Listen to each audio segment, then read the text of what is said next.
بسم اللہ الرحمن الرحیم۔ حضرات، امام مسلم رحمۃ اللہ علیہ نے اپنی کتاب صحیح مسلم میں ابو رقیہ تمیم بن اوس داری رضی اللہ عنہ کے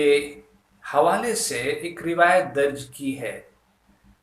کہ اللہ کے رسول صلی اللہ علیہ وسلم نے ارشاد فرمایا: الدین النصیحہ، قلنا لمن؟ قال للہ ولکتابہ ولرسولہ ولأئمة المسلمین وعامتہم۔ وہ کہتے ہیں کہ اللہ کے رسول صلی اللہ علیہ وسلم نے ارشاد فرمایا کہ دین کا نام نصیحت ہے، دین سراپا نصیحت ہے۔ ہم لوگوں نے دریافت کیا اللہ کے رسول کس کے لیے نصیحت؟ اللہ کے رسول صلی اللہ علیہ وسلم نے ارشاد فرمایا اللہ کے لیے، اس کی کتاب یعنی قرآن کے لیے، اس کے رسول یعنی محمد الرسول اللہ صلی اللہ علیہ وسلم کے لیے، وَلِأَئِمَّةِ الْمُسْلِمِينَ، اور مسلمانوں کے حاکموں کے لیے، اور عام لوگوں کے لیے بھی نصیحت ہونا چاہیے۔ سوال یہ پیدا ہوتا ہے کہ نصیحت کس کو کہتے ہیں؟ ہمارے ہاں اردو زبان میں عام طور سے لوگ یہ سمجھتے ہیں کہ کسی کو پند و نصائح کر دینا، نصیحت کر دینا، کوئی خیر خواہی کی بات بتا دینا، یہ نصیحت ہے۔ واعظ کہنا، تقریر کہنا، یہ سب ساری چیزیں نصیحت میں داخل ہیں۔ آئیے ہم اس کو سمجھنے کی کوشش کرتے ہیں کہ نصیحت کیا ہے۔ عربی زبان کے اعتبار سے نصیحت کہتے ہیں، عام طور سے اس کا ترجمہ خیر خواہی کیا جاتا ہے کہ بھلائی چاہنا، لیکن عربی زبان میں کہتے ہیں نصیحت شہد کو موم سے الگ کرنا، شہد کو اس کے چھتے سے صاف کر کے الگ کرنے کو نصیحت کہتے ہیں۔ یعنی انسان دوسرے انسان کے لیے بھلائی چاہے، خیر خواہی چاہے، یہ نصیحت ہے۔ اس کا ایک اور مطلب بیان کیا جاتا ہے کہ اگر جیسے کوئی کپڑا پھٹا ہو، شگاف ہو، اس کو سل دینا نصیحت ہے۔ جو خرابی پیدا ہو گئی ہے لباس کے اندر، اس کو سل دینا بھی نصیحت ہے۔ اس سے معلوم ہوتا ہے نصیحت کا صحیح مفہوم کہ اخلاص، خلوص، اور اس کے ساتھ ساتھ یہ بات بھی ظاہر ہوتی ہے کہ ہر ایک کا حق ادا کرنا نصیحت ہے۔ مثال کے طور پر اس روایت میں اللہ کے رسول صلی اللہ علیہ وسلم نے ارشاد فرمایا ہے، جب ان سے پوچھا گیا کہ کس کے لیے نصیحت کی جائے تو آپ نے فرمایا للہ، یعنی اللہ کا حق ادا کیا جائے۔ اللہ کا حق کیا ہے کہ اس کو ایک سمجھا جائے، اس کی عبادت کی جائے، اس کے ساتھ کسی کو شریک نہ کیا جائے، اور اس کے احکامات کی بجاوری کی جائے۔ یہ اللہ کے ساتھ نصیحت ہے۔ دوسرے نمبر پر اللہ کے رسول صلی اللہ علیہ وسلم نے ارشاد فرمایا تھا وَلِكِتَابِهِ، یعنی قرآن کے ساتھ نصیحت یہ ہے کہ قرآن کا حق ادا کیا جائے، اس پر ایمان رکھا جائے، اس کی تلاوت کی جائے، اس کو سمجھنے کی کوشش کی جائے، اس کی تعلیمات پر عمل کرنے کی کوشش کی جائے، اور اس کے پیغام کو دوسروں تک پہنچانے کی کوشش کی جائے۔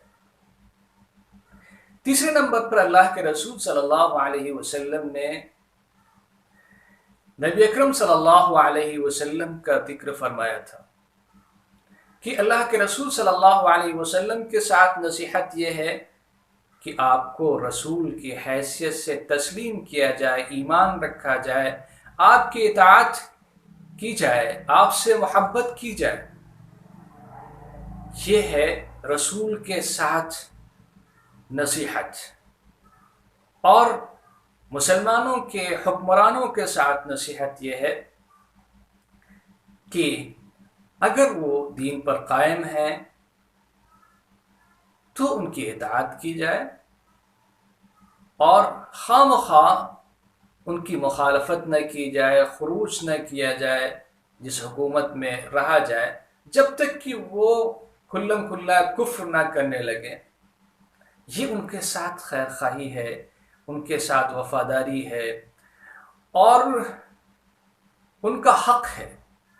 اسی کے ساتھ ساتھ عام لوگوں کے ساتھ یہ کہ ان کا حق ادا کیا جائے، ان کو حقیر نہ سمجھا جائے، ان کو اپنا بھائی سمجھا جائے،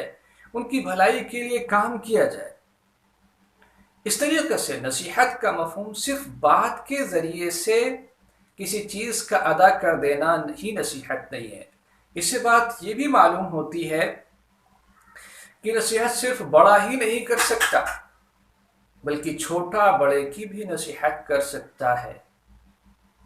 جیسے یہاں پر بندہ اللہ کے ساتھ نصیحت کا معاملہ کرے، یعنی اس پر ایمان رکھے، رسول کے ساتھ نصیحت ہو، یعنی رسول کا جو حق ہے وہ ادا کیا جائے، حکام کا جو حق ہے وہ ادا کیا جائے، عام لوگوں کا جو حق ہے وہ ادا کیا جائے۔ اس کا مطلب ہے کہ نصیحت ہے حقوق کی ادائیگی کا، اخلاص کا، وفاداری کا، اور یہ نصیحت عربی زبان میں اس کا یہی مفہوم ہے، لیکن جب یہ لفظ اردو میں منتقل ہوا تو اس نے بہت کچھ اپنی معنویت کھو دی۔ ایک اور حدیث سے ہم لوگ سمجھنے کی کوشش کرتے ہیں۔ حضرت جریر بن عبداللہ بجلی رضی اللہ عنہ سے روایت ہے کہ بایعت علی رسول اللہ صلی اللہ علیہ وسلم علی اقام الصلاة وإیتاء الزکاة والنصح لکل مسلم، کہ میں نے اللہ کے رسول صلی اللہ علیہ وسلم سے بیعت کی تھی نماز قائم کرنے، زکوٰۃ ادا کرنے اور ہر مسلمان کے ساتھ خیر خواہی کرنے، اخلاص برتنے اور اس کے حق کی ادائیگی کے لیے۔ تو یہ اخلاص، یہ وفاداری، یہ حقوق کی ادائیگی اللہ کے ساتھ ہے، یعنی نماز انسان جب ادا کرتا ہے تو اللہ کا حق ادا کرتا ہے، اس کی عبادت کرتا ہے۔ زکوٰۃ جب دیتا ہے تو وہ مال کا جو حق ہے، اللہ کا حکم ہے، اس کو ادا کرتا ہے اور عام لوگوں کے ساتھ خیر خواہی کرتا ہے۔ حضرت انس رضی اللہ عنہ ایک روایت نقل فرماتے ہیں اللہ کے رسول صلی اللہ علیہ وسلم سے کہ اللہ کے رسول صلی اللہ علیہ وسلم نے ارشاد فرمایا کہ تم میں سے کوئی شخص مومن نہیں ہو سکتا حتی یحب لأخیہ ما یحب لنفسہ، کہ جب تک وہ اپنے بھائی کے لیے بھی وہی ناپسند کرے جو اپنے لیے پسند کرتا ہو، یعنی اس کا ایمان کامل نہیں ہو سکتا ہے۔ اور پسند کرنے سے مراد یہ ہے کہ جو نیک کام وہ پسند کرتا ہے، جو اچھائی وہ پسند کرتا ہے، جس طرح وہ رہنا چاہتا ہے، وہ اس کا جذبہ، اس کی دلی مراد یہ ہو کہ ہمارے بھائی کو بھی وہی عزت ملے، وہی مرتبہ ملے، وہ کامیابی عطا فرمائے، تقوی کے اسی معیار پر ہو جائے، ہم جیسا ہو جائے، جو نیک کام ہم چاہتے ہیں اپنے لیے وہی دوسروں کے لیے چاہیں، اور جن نعمتوں کے ہم تمنا کرتے ہیں وہی ہمارا بھائی بھی چاہے۔ اسلام نے